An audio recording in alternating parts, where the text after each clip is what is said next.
In the late 19th century, Germany became a hotbed of industrial and intellectual activity. Germany's rapid innovations in the areas of culture, industry, technology, and business rapidly made her a dangerous competitor to the great empires of Britain and France. The young upstart nation quickly came under the eye of the greater empires that eventually sought to wipe Germany out as a competitor. This is the primary reason the First World War was fought, with the expectation that Germany would stay beaten and never rise again.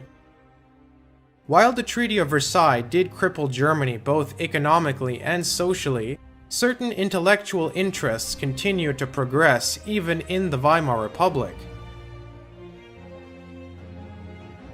Once the NSDAP came to power and established the Third Reich, these interests began to prosper like never before. One such area of scientific interest was in cultural and linguistic anthropology and archaeology.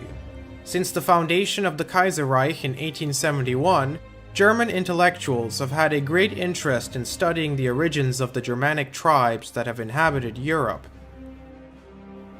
Of all the so-called barbarians the Romans did battle with over the centuries, none have made a more lasting impact on the history of Europe as the Germanic peoples have. They engaged in conflict against the empire for centuries before finally conquering its western half in 476 AD, arguably ending the era of antiquity and ushering in the Middle Ages. The question of where did we come from quickly became the central foundation of German cultural and linguistic anthropology and archaeology in the late 19th and early 20th century, and the prevailing theory among German intellectuals at the time was radically different from the contemporary theory that pervades 21st century academia today. But before one asks the question of where the ancient Germanic peoples originally came from, one must first know who they are. The Germanic peoples were a collection of Iron Age tribes that lived in the rugged forests west and north of the Rhine and Danube rivers during the mid to late antiquity. They were best known for their long and complicated relationship with the Roman Empire, with whom they traded, integrated with, and most importantly, made war against. Broadly speaking, they are ancestrally related to many peoples in Europe today, including the Dutch, Swiss, Austrians, Flemish, Swedes, Norwegians, Danes, and of course, the modern Germans, all of whom are speakers of modern languages that evolved out of ancient Germanic tribal dialects. In 98 AD, the historian Tacitus completed a book titled De Origine et Situ Germanorum, more commonly known as Germania. This was a Roman survey of the history and culture of their Germanic foes. This tome arguably provides the most valuable window into Germanic culture. To quote from it, Tacitus states, "Undivided Germany is separated from the Gauls, Rhaetians, and Pannonians by the river Rhine and Danube, from the Sarmatians and Dacians by mutual fear of mountains, and the rest of it is surrounded by ocean. As for the Germans themselves, I should suppose them to be native to the area. Who would have left Asia or Africa or Italy to look for Germany? With its wild scenery and harsh climate, it is pleasant neither to live in nor look upon unless it be one's home." As condescending as this account is, Tacitus was not entirely incorrect. By this time, the various Germanic tribes had been living in their traditional territories for at least a millennia or two. However, their true origins are a little more complex than the chronicler suggests, and the key to understanding it lies in linguistics. The Germanic languages are part of the Indo-Germanic family and therefore share a common ancestor with almost all the other languages of Europe, Western Asia, and Northern India. The Kurgan hypothesis is the leading theory in the 21st century. It presupposes the existence of a so-called Proto-Indo-European language that was spoken by a nomadic Europid people who inhabited the Pontic steppe. This so-called Kurgan people are also called Yamnaya. In the late 19th and early 20th century, however, German intellectuals rejected this notion for the most part, choosing instead to stick to orthodox theories that are in line with various cultural, mythological, and religious texts of the past. It was believed that there was no hypothetical Proto-Indo-European language, but that all Indo-Germanic languages originated out of Sanskrit. The origins of the Germanic tribes were thus traced back to the Indo-Scythian nomads who traveled out of northwest India and Iran, as described in Vedic period texts like the Mahabharata and Ramayana. The Sanskrit family tree of Indo-Germanic languages thus gave birth to the rise of early versions of Persian, Greek, Latin, and German. Proto-Germanic languages and cultures were said to have emerged as a distinct branch of Indo-Germanic during the Bronze Age. It was contained mainly to the northern coast of modern-day Germany, the Jutland Peninsula, and the southern tip of Sweden. In the late Iron Age, the Germanic tribes expanded from the Rhine to the Vistula rivers, bordering the Celtic peoples to the west and the Scytho-Sarmatian horse lords to the east. Early Germanic society was predominantly rural.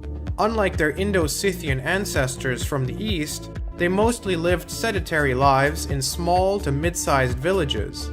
The economy of these villages revolved mainly around the rearing of goats, sheep, and cattle, and the cultivation of grain. Ample lush wilderness meant that hunting and foraging played a significant role in their lifestyle as well. They were never a single nation, but instead a collection of many independent tribes with similar but differing cultures and languages. Among these were larger confederations such as the Suebi, Marcomanni, and Alemanni. The political map of ancient Germania was ever shifting as independent factions splintered out of larger tribes swallowed up smaller tribes, and loosely organized alliances came together and fell apart. As one can imagine, these factions were all highly martial in nature. Tacitus claimed that while kingship in Germania was determined by bloodline, it was the subordinate war leaders who were the real powers in their respective tribes. In turn, the war leaders only remained in power as long as they could continue to deliver victories for their people and were promptly ousted if they showed cowardice or incompetence. During the period of the Third Reich, German anthropology and archaeology was arguably at its peak.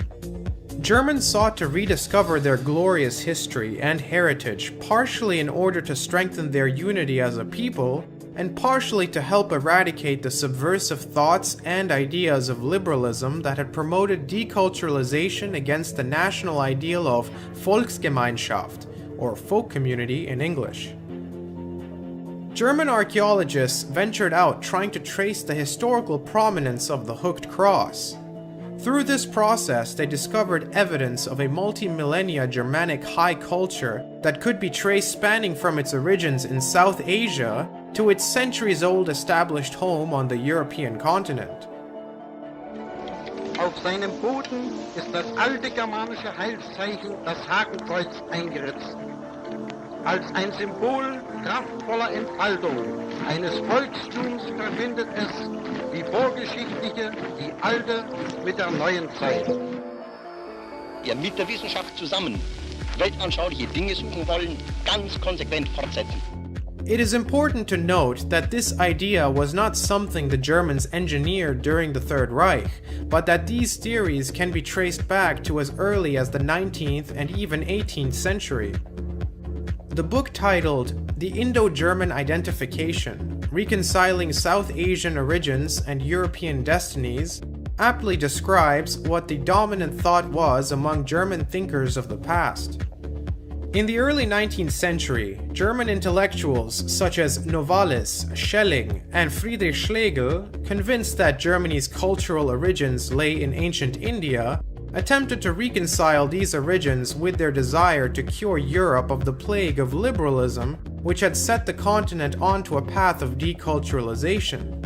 The philosophers Hegel, Schopenhauer, and later Nietzsche provided Indo-centric views of the role of India in world history that would be promptly eradicated within academic thought after the Allied victory of World War II in the 20th century. Reconstructing Hellenistic and humanist views of the ancient Brahmins and gods, French Enlightenment debates over the post-Diluvian origins of the arts and sciences, and the Indophilia and proto-nationalism of Herder, one can map out the development of an Indo-German ideal, an ideal far less focused on intellectual imperialism than many modern studies of the so-called Aryan myth and Orientalism would have us believe. Intellectuals in the Third Reich understood that the Indo-German story was an important foundation in establishing continuous identity that would involve a reconciliation of origins and destinies, of self and other, of individual and collective. Though the hooked cross was used throughout Europe as both a Christian and a cultural symbol, it was in the early 1920s through Adolf Hitler and the NSDAP that the symbol was first adopted to represent a political movement seeking election. Beyond Europe, the symbol has existed in an even older form in what is commonly known as the swastika. The symbol can be found in many ancient cultures on almost every continent in the world, and the Germans believed that this was a sign that the Germanic peoples were co-heirs to a common heritage with many other cultures and peoples that descended from this ancient ancestral origin. Immer in Zeiten heldischen Aufbruchs war es das Hakenkreuz, das auch diese germanischen Stämme auf ihrem weltgeschichtlichen Zug begleitete. During the Third Reich, it is estimated that up to 80% of Germany's professional archaeologists and anthropologists were active members of the NSDAP. We can assume that the general consensus among the majority of Germany's professional archaeologists and anthropologists were likely in line with Adolf Hitler's thoughts and ideas. In Mein Kampf, Hitler states the following, quote, "The whole of civilization, with its achievements in art, science, and technology, is almost exclusively the work of the Aryans." End quote. The Indo-German ideal was thus tied to a claim that Germanic heritage was rooted in Vedic thought, Vedic culture, and Vedic civilization. The Germans therefore did not look towards the Pontic steppe region for a hypothetical Proto-Indo-European origin, but rather firmly believed in a Vedic Indo-Aryan origin out of the Indus Valley. Heinrich Himmler, SS Reichsführer and Reichskommissar for the strengthening of the German folk, was one of the closest top men to Adolf Hitler. In 1935, he established what is called die Forschungsgemeinschaft Deutsches Ahnenerbe, or in English, the German Ancestral Heritage Research Association. Hitler allowed Himmler great autonomy in conducting this important research, as Hitler himself was too busy with the duties of active statesmanship and politics to contribute. This provided Himmler the ability to direct active archaeological and anthropological research missions without the need for Hitler's approval. One of the projects of the Ahnenerbe was to trace the origins of the Germanic runes throughout ancient history. The hypothesis was that the Germanic rune script had descended from earlier Indo-Germanic languages. The project was led early on by a man named Herman Wirth, but in 1937, Heinrich Himmler restructured the Ahnenerbe Association, relegating Wirth to honorary president and replacing him with Walther Wüst. Himmler was deeply fascinated by Indology and actively read the works of Schelling and Schopenhauer. It can also be confirmed that Himmler studied Sanskrit and is rumored to have mastered the language, although there is no evidence for the latter.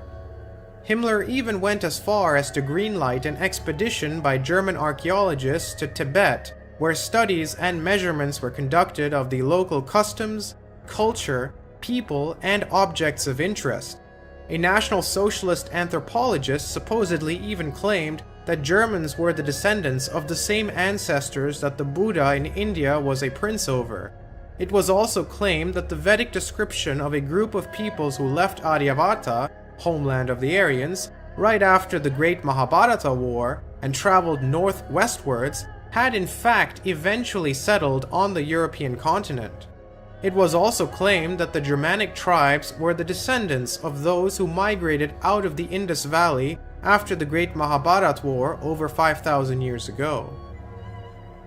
It is important to realize that this idea of an origin out of India is not unique to Germans alone. The claim of Vedic heritage out of India is also shared by Slavic peoples in Eastern Europe, Native American tribes in North and South America, as well as Polynesian peoples in Oceania. In my formative years, worked with them on work gangs. They were the people with red hair, freckled faces. They were distributed throughout New Zealand, and they were Maori, but they had come through a completely different lineage. And a lot of them actually have very traceable whakapapa that's much, much older than any of the Polynesian Maori whakapapa, and they know where they came from. I know one individual, an old kuia, a very dignified lady, who claims to come out of Persia. And the area that she's talking about, very close to India. And when we did DNA analysis on this lady, it shows a high incidence of her blood group or her DNA in the Persian area, so she's quite correct. But then the second big block, if you like, of people that share her DNA are found in Peru. This is very interesting, as it concurs almost exactly with a Maori legend recorded over 100 years ago by ethnologist Elsden Best when he was living amongst the Tuhoi people. The legend tells us that their ancestors in times long passed away, 165 generations or around 3,500 years ago, migrated from a hot country named India. The cause of this exodus was a disastrous war with the dark-skinned folk in which great numbers were slain. This war was recorded in the Indian epic known as the Mahabharata. The legend continues on to describe their voyages, which eventually took them into Polynesia. They crossed the oceans to Tafiti Roa, a long, skinny land believed to be Central America, and then on to Tafiti Nui, a very large land, South America. And from there they ventured into the scattered isles of the Pacific.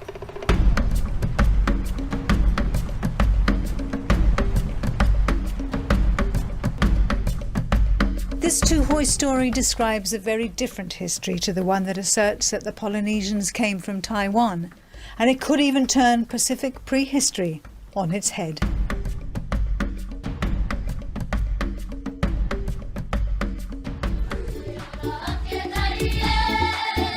Perhaps it's time we track down the lady that Martin spoke of and got her story firsthand. We've always believed, from the history that was handed down by Piki Te Piki Kōtuku, our great-great-grandfather, that we came from this ancient place outside of Egypt named ancient Persia. Today it is named Iran or Iran, whichever way you want to say it. Well, when I told my family, they were proud when I told them that they came from ancient Persia. Some of them said, "Oh, are we Arabs?" I said, "Well, actually, we'd be described as being Egyptian more than Arabs." There they are. Hello. This is only some of them. I got 64 together. Yeah, that's For further information on this topic, please watch the video titled Regenesis Out of Mahabharata Theory. It is important to understand what the Ahnenerbe Association and her various projects were and what they were not. After the conclusion of World War II, many ridiculous claims of occultism, paganism, magic, and mysticism were levied against Heinrich Himmler and his interests.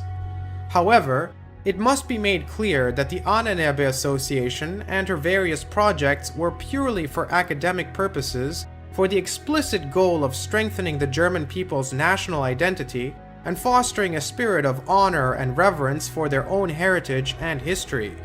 The Ahnenerbe's research and projects would have ushered in a renaissance of high culture and geopolitical strengthening of bonds that would have aided in the struggle against liberalism and philosophic nihilism.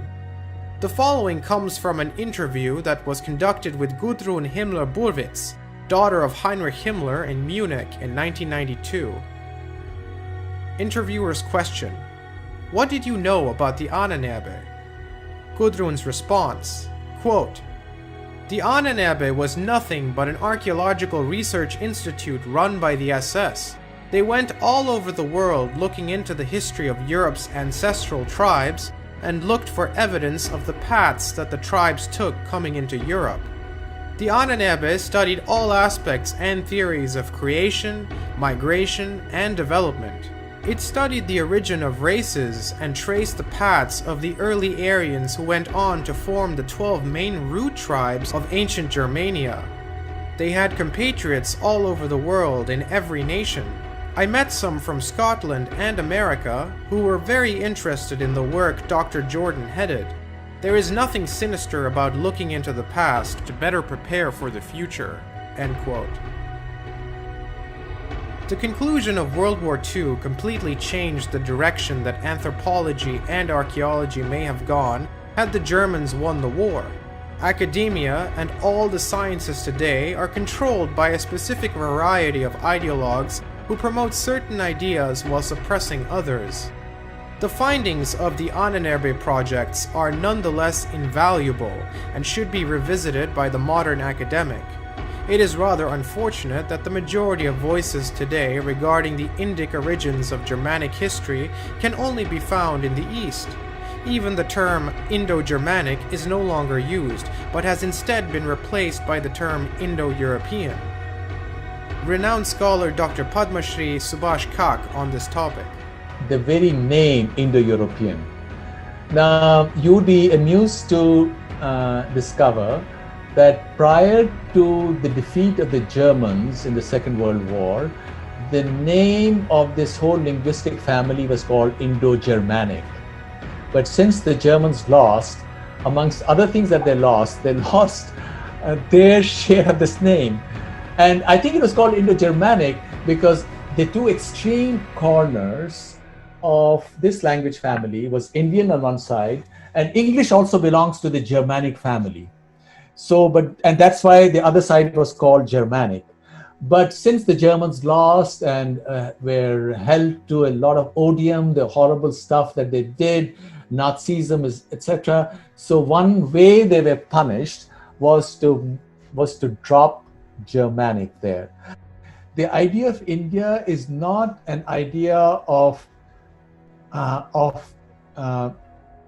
specific race or even specific language. India is an idea related to wisdom at the deepest level.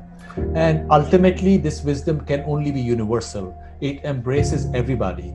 Vedas are ultimately an idea of looking at reality, or an approach to looking at reality, which embraces everybody, all human beings. So in that sense, India is becoming larger and larger and is embracing all people as total equals. You all own it. Will Durant once stated the following, quote, "India was the motherland of our race, and Sanskrit the mother of Europe's languages. India was the mother of our philosophy, of much of our mathematics, of the ideals embodied in Christianity, of self-government and democracy. In many ways, Mother India is the mother of us all." End quote. Mark Twain seconded this by saying, quote, "India is the cradle of the human race, the birthplace of human speech, the mother of history, the grandmother of legend, and the great-grandmother of tradition. Our most valuable and most instructive materials in the history of man are treasured up in India only." End quote. Not only did the Aryans originate in India, but so did the so-called Jews. Flavius Josephus states, quote, "These Jews are derived from the Indian philosophers. They are named by the Indians Kalani." End quote. Megasthenes, who was sent to India by Seculus Nicator about 300 years before Christ, and whose accounts from new inquiries are every day acquiring additional credit, says that the Jews, quote, were an Indian tribe or sect called Kalani, end quote. For more information on this, I would recommend you watch my presentations Mahabharat, The Great Origins of Everything, and Mahabharata, Follow-up and Commentary.